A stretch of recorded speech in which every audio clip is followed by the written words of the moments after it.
Thanks. Let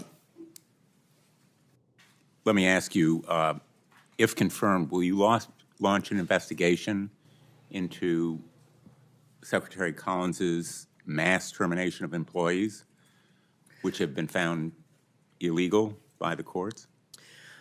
Senator Blumenthal, thank you for that question. If confirmed, the responsibility of the IG is to look at all concerns and issues that it brings up itself, or as the committee brings up, or others. And so, I'm asking you about the terminations in particular. Will you launch an investigation into if those there are terminations? terminations that impact the benefits and care and service to veterans that are improper, IG will look into them. They've yes. been found to be illegal.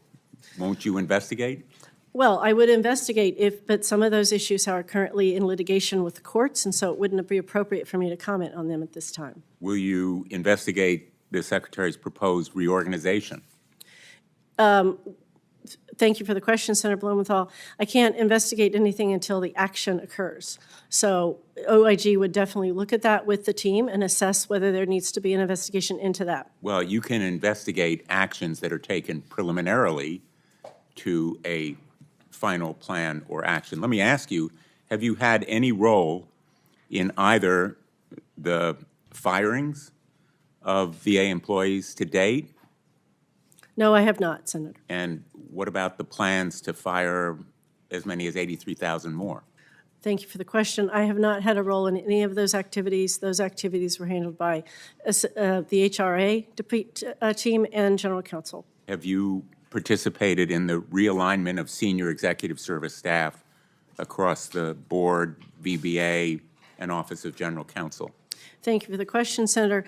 The situation there was that the acting secretary decided to direct some changes across the administrations and staff offices under the president's executive order to restore accountability to the career SESs and implement and follow the 1979 SES Act.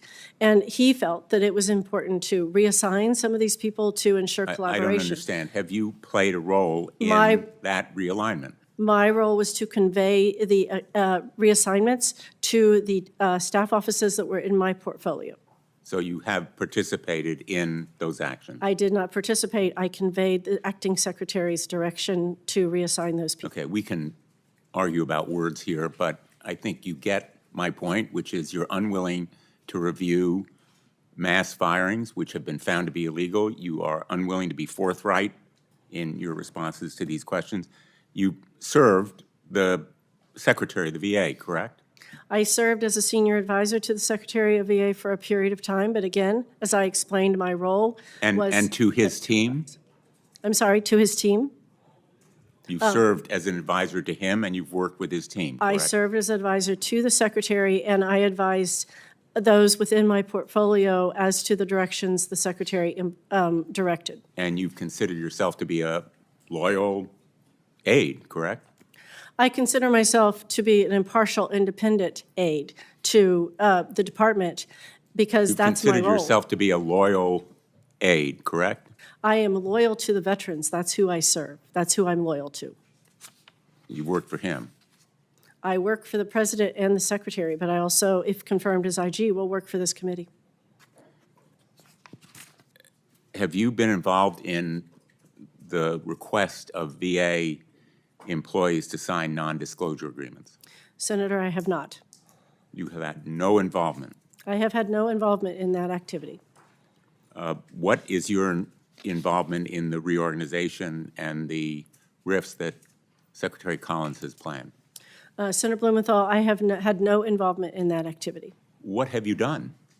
Well, again, my role as senior advisor is to gather information. When you look at how... Like you haven't been earning your pay. Well, I have, because the department is quite siloed, as you know, and VBA is very siloed. But what have you done? So I've been investigating and looking at VBA and providing advice to the VBA leadership, as well as other careerists at the board and at National Cemetery Administration. So I've been earning my pay, 12-hour days, almost every day. You have been earning your pay as a loyal advisor, a member of the Collins team, an employee at his behest, a political appointee, not as a career civil servant. You are a political appointee as Inspector General, and that is why I will object to your nomination. Thank you, Mr. Chairman. Thank you, Senator. Senator Tuberville. Thank you, Mr. Chairman. Ms. Mason, thank you for being here. The Office of Inspector General recently put out a report highlighting reports